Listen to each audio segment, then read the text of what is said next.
Hello friends, तो आज हम 25 तारीख के सेकंड शिफ्ट के पेपर को सॉल्व करेंगे। तो चलिए पहले क्वेश्चन के साथ शुरू करते हैं, जो कि आपसे एंटोनिम पूछ रहा है शब्द कंसीड का। कंसीड मतलब क्या होता है? कंसीड मतलब होता है टू एडमिट या टू एक्सेप्ट समथिंग। तो उसके लिए जो ऑपोजिट शब्द हो जाएगा वो हो जाएगा डिनाई। मीन्स किसी चीज़ के लिए मना कर देना, स्वीकार ना करना। ऑप्शन फोर्थ आपका इसमें करेक्ट आंसर है। सरेंडर मतलब कि सरेंडर कर देना किसी के आगे, घुटने टेक देना। अवाव मतलब होता है स्वीकार करना। और बैटल मतलब कि युद्ध करना, लड़ाई करना। फोर्थ करेक्ट था। सेकंड में चले तो फिर से एंटोनिम पूछ रहा है शब्द नॉमिनल का। नॉमिनल मतलब क्या होता है? नॉमिनल मतलब होता है something which is very small और इनसिग्निफिकेंट। तो उसके लिए हमारे पास शब्द हो जाएगा सिग्निफिकेंट, जो कि एक अच्छी खासी क्वांटिटी में हो, सब्सटैंशियल हो। फर्स्ट करेक्ट है। साउंड मतलब कोई आवाज़। नेस्टी मतलब होता है कोई चीज़ जैसे कि जो घिनौनी चीज़ को आप नेस्टी कहेंगे। और कांस्टेंट मतलब जो लगातार चलती रहे कोई चीज़। थर्ड में भी आपसे एंटोनिम पूछ रहा है। देखिए लगातार 3 क्वेश्चन एंटोनिम के ही आ गए। फॉरगिव मतलब किसी को माफ़ कर देना। तो उसके लिए एंटोनिम क्या हो जाएगा? एंटोनिम हो जाएगा ऑप्शन नंबर थर्ड रिक्वाइट। रिक्वाइट मतलब क्या होता है? रिवेंज लेना, टू टेक रिवेंज, बदला लेना। फॉरगिव मतलब माफ़ कर देना। लोध मतलब क्या होता है? घृणा होना किसी से। अनबर्डन मतलब किसी को भार मुक्त कर देना। और क्लियर मतलब कि साफ सुथरा। तो थर्ड आपका इसमें करेक्ट आंसर था। आगे चलते हैं। क्वेश्चन नंबर फोर्थ में देखिए आपको अप्रोप्रिएट अंडरलाइन पार्ट को अप्रोप्रिएट पार्ट से सब्सटीट्यूट करना है। पढ़ते हैं। My brother always received the lion's share of every meal that we had. मतलब मेरा जो ब्रदर था उसको हमेशा लायंस शेयर मिलता था, मतलब कि सबसे बड़ा शेयर मिलता था जब भी हम खाना खाते थे। तो द मेजर पोर्शन, अहम हिस्सा, बड़ा हिस्सा, large quantity. Option number third आपका इसमें करेक्ट आंसर हो जाएगा। बाकी का मतलब देखें तो लास्ट बाइट मतलब जो आखिरी निवाला होता है वो तो नहीं होगा। वेरी स्मॉल पार्ट नहीं हो सकता। पेट्स शेयर भी नहीं। थर्ड करेक्ट था। फिफ्थ में भी आपसे ये कह रहा है अंडरलाइन पार्ट को रिप्लेस करो। Ashoka was the greatest than all the Mauryan emperors. Then लिखा हुआ यही कुछ सेंस अलग सा दे रहा है। तो यहाँ पे होगा was the greatest of all the emperors. Option number fourth आपका इसमें करेक्ट रिप्लेसमेंट होगा। देन नहीं होगा यहाँ पे, ऑफ द एम्पायर्स होगा, एम्परर्स। Option fourth. सिक्स्थ में आपसे एरर पहचानने को कह रहा है। तो he and his friends does not want to attend the meeting. तो ही एंड हिज फ्रेंड जो है ये प्लूरल पार्ट हो गया, तो यहाँ पे डज नॉट की जगह डू नॉट होगा। डज जो है सिंगुलर के लिए होता है, तो इसलिए इसी में गलती है। Does not option number fourth आपका इसमें करेक्ट आंसर होगा। आगे चलते हैं। क्वेश्चन नंबर सेवन्थ में देखिए जंबल्ड ऑर्डर में सेंटेंस दिए हैं, मीनिंगफुल ऑर्डर में आपको इसे बदलना है। तो पढ़ते हैं। The industrial revolution denotes and continued until the middle of the 19th century, a significant period of social, economic, and technological revolution that commenced in the latter part of the 18th century. तो इसमें क्या हो जाएगा? शुरुआत हम इससे करें the industrial revolution मतलब कि ए से, तो ये दोनों ही किस को देखते हैं। The industrial revolution denotes what, उसके बाद B denotes and continued until. थोड़ा सा ये अलग सा सेंस दे रहा है। Denotes a significant period of social, economic and technological revolution. तो एक के साथ सी ज़्यादा बेहतर जा रहा है। आगे बढ़ते हैं। Revolution that commenced in the latter part of the 18th century, ठीक है B, and continued till the middle of the 19th century. तो इसका क्या मतलब है? जो इंडस्ट्रियल रेवोल्यूशन था वो एक सिग्निफिकेंट पीरियड था सोशल, इकोनॉमिकल और टेक्नोलॉजिकल रेवोल्यूशन के लिए। इसकी शुरुआत 18th सेंचुरी में हुई थी, लैटर पार्ट मतलब कि अंत में। और कब तक चला ये? Continued until the middle of the 19th century तक ये चला। तो इसीलिए ऑप्शन नंबर फोर्थ आपका इसमें करेक्ट आंसर हो जाएगा। एट्थ में देखेंगे तो आपसे पैसिव वॉइस में सेंटेंस को कन्वर्ट करने को कह रहा है। पढ़ते हैं। He had cleaned the bathroom. तो द बाथरूम हैड दिया हुआ है, तो had been cleaned by him. ये जहाँ दिया वही है, वही आपका आंसर होगा। The bathroom had been cleaned by him. Option first. Had, have या हैज़ होता है तो उसके साथ बिन लगते हैं। देखिए इसमें है, इसमें है, बाकी ये दोनों तो आपको डायरेक्टली काट देना था। अब यहाँ पे आपका हैड दिया हुआ है, पास्ट टेंस दिया हुआ है, और यहाँ हैज़ दिया हुआ है जो कि प्रेजेंट बताता है, इसीलिए ये भी गलत हो गया। इस तरह से एलिमिनेट करके करेंगे तो आसान होगा। आगे चलते हैं। तो क्वेश्चन नंबर 9 में देखिए पैसिव वॉइस में फिर से कन्वर्ट करने को कह रहा है।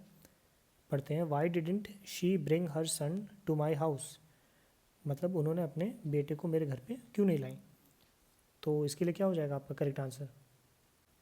तो वाई डिडेंट आ रहा है माने कुछ पास्ट का सेंस आ रहा है, या इजेंट आ गया, ये प्रेजेंट का सेंस आ गया, गलत हो गया। वॉजेंट ठीक है, ये भी गलत हो गया। तो why wasn't her son brought by her to my house, why wasn't her son brought to my house. तो यहाँ पे देखिए why didn't she bring her son है ना, तो why wasn't her son brought by her to my house, तो ये आपका सेकेंड वाला इसमें ज़्यादा करेक्ट होगा। Her son brought to by her, देखिए वाई डिडेंट शी ब्रिंग है ना, तो इसलिए बाई हर आना ज़रूरी है, तो इसीलिए ये वाला भी गलत हो जाएगा। 10th में इनकरेक्टली जो पार्ट है उसको आपको उसको बताना है। तो पढ़ते हैं। In the recent past the IT industry has emerged as a major contributor to the industry revenue as well as employment opportunity provider in the country। तो यहाँ पे देख सकते हैं, यहाँ पे लिखा हुआ है रिसेंट पास्ट में जो IT इंडस्ट्री है वो इमर्ज करके कैसे बनी, एक major contributor to an industry revenue. ये to an industry revenue, to the industry revenue as well as employment opportunity provider to the country, ये किसी पर्टिकुलर इंडस्ट्री के बारे में बात कर रहे हैं ना, तो इसीलिए एन की जगह यहाँ द ज़्यादा अप्रोप्रिएट होगा। तो गलती है हमारे पार्ट सेकंड में, as a major contributor to an industry revenue. या तो टू द हो सकता है या टू हो सकता है, द की भी ज़रूरत ना पड़े, द हो भी सकता है नहीं भी हो सकता है, दोनों तरह से चल जाएगा, लेकिन एन तो नहीं होगा, तो इसीलिए सेकंड आपका इसमें करेक्ट आंसर है। आगे अगर हम क्वेश्चन नंबर 11 को देखें तो इसमें आपसे क्या कह रहा है, इनकरेक्टली जो स्पेल्ट वर्ड है उसको करेक्ट बताओ क्या है। Parul is known as righteous and honest lady, तो देखिए नोन तो ठीक लिखा हुआ है तो ये तो करेक्ट है, ऑनेस्ट भी सही लिखा हुआ है ये भी करेक्ट है, लेडी भी करेक्ट लिखा हुआ है ये भी करेक्ट है, बचा आपका ये, यही गलत लिखा हुआ है। इसकी सही स्पेलिंग होती है RIGHTEOUS, जो कि यहाँ दिया भी हुआ है। देखिए यहाँ गलत लिखा हुआ है ना, RIGT लिख रखा है, यही गलती हो जा रही है। Correct answer option number first आपका इसमें हो जाएगा। क्वेश्चन नंबर 12 में चलें तो देखिए यहाँ पे लिखा है select the sentence that does not have any spelling error. आपको वो चूज़ करना है जिसमें कोई भी स्पेलिंग एरर ना हो। तो their wedding was during the summer which is why we didn't attend it. तो देखिए यहाँ देयर वेडिंग लिखा हुआ है, देयर ये जगह के लिए होता है, जबकि किसी की वेडिंग होती है तो यहाँ पे THEIR वाला देयर होगा।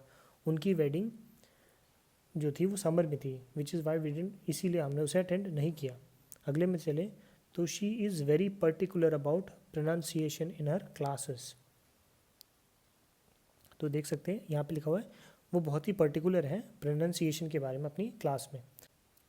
तो यहाँ देख सकते हैं आप ये प्रोनाउंसिएशन गलत लिखा हुआ है, इसकी सही स्पेलिंग होती है प्रो, नाउन की जगह नन होता है, नंसिएशन, प्रोनाउंसिएशन यहाँ गलत लिखा था। थर्ड में चले तो there were no intermittent shower in the city as was predicted during the weather forecast. तो यहाँ पे लिखा हुआ है कि वहाँ पे कोई भी इंटरमिटेंट शावर्स नहीं थे उस सिटी में पर्टिकुलरली, मतलब थोड़ी थोड़ी रुक रुक के बारिश होना, ऐसा नहीं था जो कि प्रेडिक्ट किया गया था वेदर फॉरकास्ट द्वारा। अब देख सकते हैं आप यहाँ पे वेदर की स्पेलिंग यहाँ गलत लिखी है, ये वेदर दूसरा वाला वेदर है, मौसम वाला वेदर नहीं है। एक वेदर होता है WEATHER जो मौसम वाला होता है, ये जो इफ़ और वेदर वाला जो होता है उस वाले सेंस में ये वाला वेदर यूज़ होता है। तो इससे हमें पता चलता है ऑप्शन नंबर 4 आपका करेक्ट आंसर होगा। The movie was very successful in the urban areas but not among the rural audiences. Option 4 correct है। क्वेश्चन नंबर 13 में चले तो एंटोनिम पूछ रहा है ब्रैकेटेड पार्ट का, तो पढ़ते हैं। The pool was too dash at the end for kids to play. The pool was too, अब देखिए यहाँ शैलो लिखा है, शैलो मतलब क्या होता है, छिछला, बहुत ज़्यादा गहरा नहीं, तो उसके लिए हो जाएगा डीप, डीप माने गहरा।